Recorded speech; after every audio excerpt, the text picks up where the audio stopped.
បាទស្ដីបងប្អូនទាំងអស់គ្នាបាទស្វាគមន៍សម្រាប់ channel video learning បាទក្នុងថ្ងៃនេះខ្ញុំនឹងចែករំលែកចំណេះដឹងជូនបងប្អូនពាក់ព័ន្ធនឹងភាពខុសគ្នារវាងគោលបំណងករណីនិងគោលបំណងរបស់ពន្ធដារបាទដោយសារតែមួយរយៈនេះគឺបាទក្រុមការងាររវល់បន្តិចដូច្នេះមិនបានអាប់ឡូតវីដេអូហើយជាខ្ទង់មួយខែជាងហើយបាទអញ្ចឹងក្នុងថ្ងៃនេះគឺខ្ញុំនឹងចែករំលែកបាទចំណេះដឹងសម្រាប់ជូនបងប្អូនពាក់ព័ន្ធនឹងករណីនឹងពន្ធតើវាខុសគ្នាវាម៉េចហើយនឹងពាក់ព័ន្ធនឹងគោលបំណងបាទខ្ញុំនិយាយចំណុចសំខាន់ទេតកតងទៅលើគោលបំណងករណីគឺធ្វើឲ្យប្រាក់ចំណេញធ្លាក់ចុះបាទមានថាឲ្យបង្ហាញ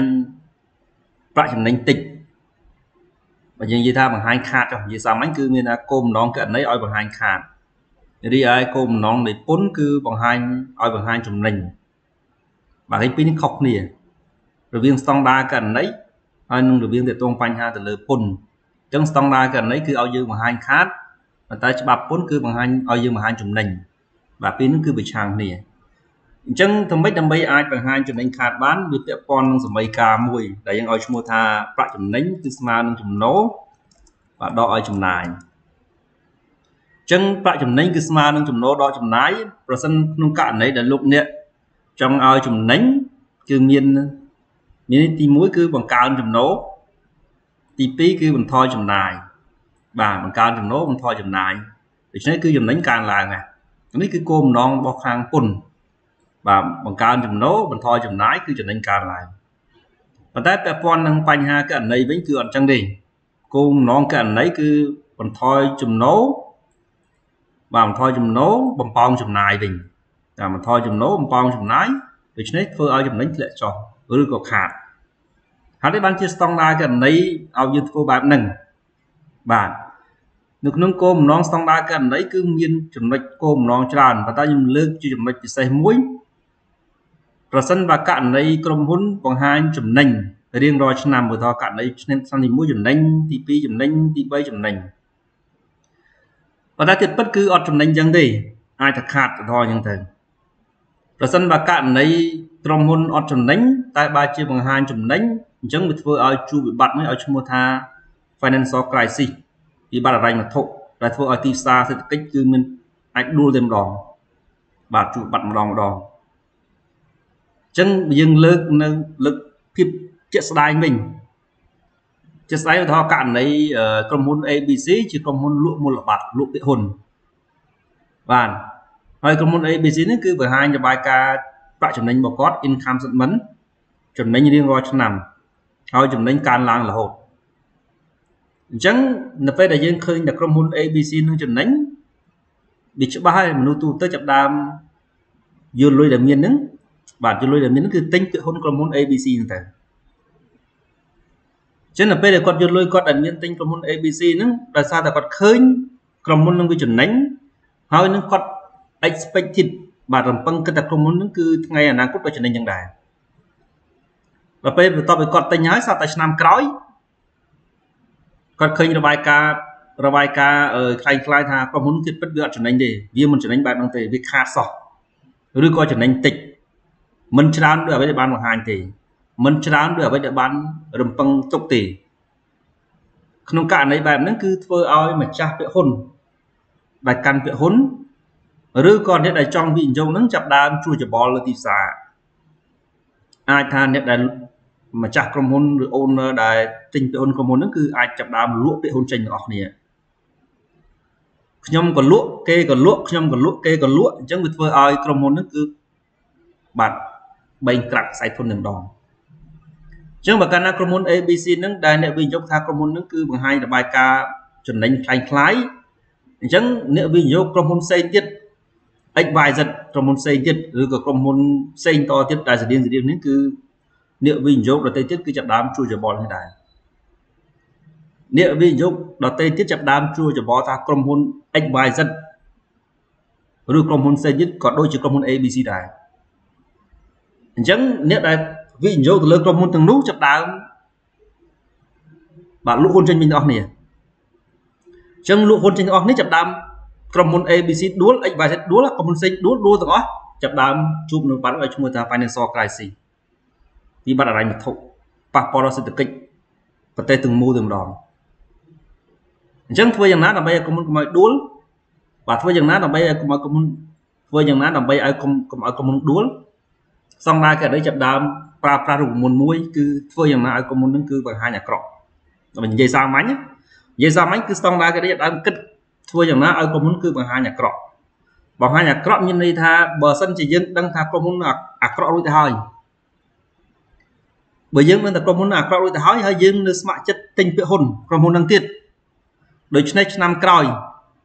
ប្រសិនបើករណីក្រុមហ៊ុននៅតែអាក្រក់ទៀតអត់បញ្ហាចោលទេអ្នកវិនិយោគគឺបានទទួលរួចទៅហើយបាទអ្នកវិនិយោគគឺបានអាសិបរួចទៅហើយថាគាត់ទទួលគ្រប់យ៉ាងប្រសិនបើក្រុមហ៊ុននឹងល្អក៏ដោយអាក្រក់ក៏ដោយគឺគាត់ទទួលយកពីព្រោះតែគាត់បានដឹងថាក្រុមហ៊ុននឹងគឺខាតរួចទៅហើយបើឆ្នាំក្រោយនៅតែខាតទៀតក៏អត់ជាបញ្ហាចោលទេទីផ្សារគឺអត់ជួយច្បល់ទេវាមិនខុសពីយើងឃើញមនុស្សហ្នឹងគឺអាក្រក់រួចទៅហើយយើងទទួលយកគាត់អញ្ចឹងបើកាលណាគាត់នៅតែអាក្រក់ទៀតគឺអត់បញ្ហាទេតែបើយើងឃើញថាមនុស្សហ្នឹងគឺល្អគាត់តែល្អសម្ដែងដល់ពេលថ្ងៃណាមួយយើងដឹងថាគាត់អាក្រក់អាហ្នឹងគឺយើងពិបាកខ្ញុំឧទាហរណ៍អញ្ចឹងដូចនឹងនៅក្នុងហៅថា business នេះដែរអាជីវកម្មនេះដែរអញ្ចឹងស្តង់ដារកណីចាប់ដើមគំនិតគិតថាធ្វើយ៉ាងណាដើម្បីឲ្យគុំនឹងបង្ហាញឲ្យខាតបានគឺមានន័យថាពាក់ព័ន្ធនឹងការទទួលស្គាល់ចំណូលទី2គឺតួការទទួលស្គាល់ចំណាយបាទអញ្ចឹងខ្ញុំលើកឧទាហរណ៍ករណីមួយចាក់តងទៅលើ inventory ចុះខ្ញុំចាប់ដើម apply ចូលករណីណា inventory តែតង inventory គឺនៅពេលដែលយើងវាតម្លៃ inventory គឺនៅពេលដែលយើងគណនាទៅឃើញថាវាខាតរវាងខ្ញុំឧទាហរណ៍ករណីថ្លៃដើមវា$10ប៉ុន្តែបើយើងព្យាករណ៍ថាតម្លៃលក់បានត្រឹមតែ$8ទេអាហ្នឹងគឺយើងទទួលស្គាល់វាជា expense $2ហើយទៅថ្លៃដើមយើង$8ហើយដល់ពេលយើងព្យាករណ៍តម្លៃលក់បានត្រឹមតែថ្លៃដើមយើងដំបូងឡើយ$10ដល់ពេលយើងព្យាករណ៍ទៅលើការលក់ selling price យើងព្យាករណ៍បានតែ$8ទេបាទដូច្នេះស្តង់ដារកណីឲ្យយើងទទួលស្គាល់ខាត$2ភ្លាមនឹងតែម្ដងនិយាយឃើញទេគាត់ឲ្យយើងបំផោង expense តែម្ដងនិយាយសាមញ្ញគឺឲ្យយើងបំផោង expense ភ្លាមតែម្ដងតែបើចំណូលវិញឧទាហរណ៍ករណីយើងថ្លៃដើម inventory របស់យើងគឺ$10ប៉ុន្តែដល់ពេលយើងព្យាករណ៍ថា inventory នឹងលក់បាន$12យើងគិតទៅយើងចំណេញបាន$2ស្តង់ដារករណីគឺអត់ឲ្យយើងទទួលស្គាល់ចំណូលទេបាទអត់ឲ្យទទួលស្គាល់ gain បាន$2ទេគាត់ហាមប៉ុន្តែបើកាន់ណា expense គាត់ឲ្យយើងព្យាករណ៍បាទនេះគឺជាចំណុចដែលស្តង់ដារករណីគឺឲ្យយើងបង្ហាញចំណាយតែមិនឲ្យយើងបង្ហាញចំណូលបាទតើតងទៅលើដូចស្តង់ដារលេខ16បាទ property plan agreement ណាអញ្ចឹងដល់ពេលយើងវាតម្លៃតាមrevaluation model ហ្នឹងនៅពេលដែលយើងព្យាករណ៍ថា property plan agreement យើងគឺ market price ធ្លាក់ចុះគាត់ឲ្យយើង recognize វាជា expense ទៅទទួលស្គាល់វាជាចំណាយទៅតែបើកាលណាយើងព្យាករណ៍ថាតម្លៃវា gain កើនឡើងឲ្យឈ្មោះថា revaluation surplus គាត់អត់ឲ្យយើងបង្ហាញចំណូលទេឲ្យយើងបង្ហាញជា equity វិញទេបើកាលណាបង្ហាញចំណូលវាធ្វើឲ្យបច្ចុប្បន្នកើនឡើងហើយអញ្ចឹងគាត់ឲ្យយើងបង្ហាញជា equity ប្រភេទជា equity ទៅ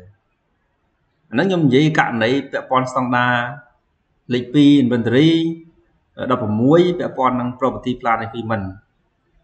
អញ្ចឹងនៅស្តង់ដារករណីដទៃទៀត concept របស់ករណីគឺស្តៀងគ្នាដោយករណីយើង provision ទៅលើ warranty expense និយាយយើងលក់ទូរស័ព្ទលក់កុំព្យូទ័រឬក៏លក់ឡានហ្នឹងគឺមានការធានាជួសជុលអញ្ចឹងក៏ឲ្យយើងទទួលស្គាល់វាជា expense នៅពេលដែលយើងមានការធានាភ្លាមតែម្ដងបាទអត់ចាំបាច់នៅពេលដែលចំណាយនឹងកើតឡើងទេក្រៅពី provision ដូចជា accrued expense បាទ accrued expense ក៏យើងព្យាករណ៍ចំណាយកើតឡើងទៅទោះបីជាយើងមិនតន់ដល់ថ្ងៃដែលយើងត្រូវបង់ទឹកភ្លើងក៏ដោយមិនតន់ដល់ចំណាយដែលយើងកាត់ទោះបីជាយើងមិនតន់ដល់ថ្ងៃបង់លុយគេក៏ដោយគាត់ឲ្យយើងធ្វើស្គាល់ expense ហើយអញ្ចឹងចំណូលនៅពេលដែលករណីនៅពេលអតិថិជនបង់លុយឲ្យយើងមុនអញ្ចឹងឲ្យយើងទទួលស្គាល់ជាអំណុលដោយសារយើងមិនទាន់បានបំពេញនៅ សបាកម្មមកអតិជនរបស់យើងឬក៏យើងមិនតាន់បានដឹកតំណែងឲ្យអតិជនរបស់យើងទៅប៉ុន្តែនេះគឺខុសពីពុនវិញខ្ញុំចាប់ដើមនិយាយទៅត្រង់បញ្ហាពុនតែពិតមានចំណុចច្រើនណាស់ដែលខ្ញុំនិយាយពាក់ព័ន្ធនឹងករណីប៉ុន្តែគាត់ថាចំណុចនេះគឺគាត់ខ្ញុំលើកជាឧទាហរណ៍បែបសាមញ្ញជាការចែករំលែកថាគោលបំណងនៃករណីចង់ឲ្យយើងបង្ហាញខាតប៉ុន្តែគោលបំណងនៃពុនចង់បង្ហាញចំណេញគឺគោលបំណងពីរផ្សេងគ្នាប៉ុន្តែបើយើងនិយាយទៅក្នុងរយៈពេលបើកាលណារយៈពេលហ្នឹងថ្ងៃអនាគតគឺស្មើគ្នាទេវាគាត់ថាខុស time difference ពេលវាខុសគ្នាប៉ុន្តែទៅថ្ងៃអនាគតគឺចម្លើយវាស្មើគ្នាទេបាទអញ្ចឹងខ្ញុំលើកពាក់ព័ន្ធនឹងបញ្ហាគោលបំណងពុនវិញគោលបំណងពុនវិញគឺបាទដោយករណីអតិថិជនគាត់បង់លុយមុនពុនដាគឺឲ្យទទួលស្គាល់ជាចំណូលឲ្យទទួលស្គាល់ជាចំណូលជា revenue បាទយើងត្រូវបង់ពុនទៅទោះបីជាយើងមិនទាន់បានបំពេញនៅសេវាកម្មអតិថិជនក៏ដោយទោះបីជាយើងមិនទាន់បានដឹកតំណែងអតិថិជនក៏ដោយយើងត្រូវរីកណៃវាជាចំណូលត្រូវបង់ពុនទៅឃើញទេបំពងចំណូលប៉ុន្តែបើករណីជាបំណុលឃើញករណីជាបំណុលប៉ុន្តែពុនចំណូលទៅអានេះខ្ញុំឧទាហរណ៍ករណីមួយទៅករណីមួយទៀតគឺយើងបានបំពេញសេវាកម្មអតិថិជនហើយយើងបានបំពេញបានដឹកតំណែងឲ្យអតិថិជនឧទាហរណ៍អញ្ចឹងទោះបីជាអតិថិជនមិនតាន់បង់លុយយើងក៏ដោយក៏ឲ្យទទួលស្គាល់ចំណូលដែរអានេះវាដូចករណីពុននិងករណីដូចគ្នាហ្នឹងតែនឹងអត់ខុសទេណាខុសត្រង់ថានៅពេលដែលអតិថិជនបង់លុយមុនយើងអត់តាន់បានបំពេញសេវាកម្មឲ្យគេពុនទទួលស្គាល់ចំណូលតែព្រោះគាត់ចង់ឲ្យយើងបំពងចំណូលបាទឧទាហរណ៍មួយទៀតកិច្ចសន្យាដល់ករណីកិច្ចសន្យាឲ្យសងខែ1កិច្ចសន្យាសងខែ1ប៉ុន្តែអតិថិជនបង់លុយខែ2យើងបំពេញសេវាកម្មខែ3ខ្ញុំឧទាហរណ៍អញ្ចឹងគេមើលកិច្ចសន្យារបស់យើងខ្ញុំក៏ឧទាហរណ៍ណាធាតុពិតវាមិនខុសនេះឆ្ងាយថាហ្នឹងទេអាចថាឥឡូវថ្ងៃអញ្ចឹងទៅបាទខែ1ខែ2ខែ3ចុះអញ្ចឹងកិច្ចសន្យាយើងសងលុយខែ1ប៉ុន្តែអតិថិជនបង់លុយជាស្ដែងខែប៉ុន្មានខែ2ប៉ុន្តែយើងបំពេញសេវាកម្មគឺខែប៉ុន្មានខែ3អញ្ចឹងពុនឲ្យយើងបង់ពុននៅខែ1ចាត់ទុកថាចំណូលគឺខែ1ព្រោះហេតុអីគេ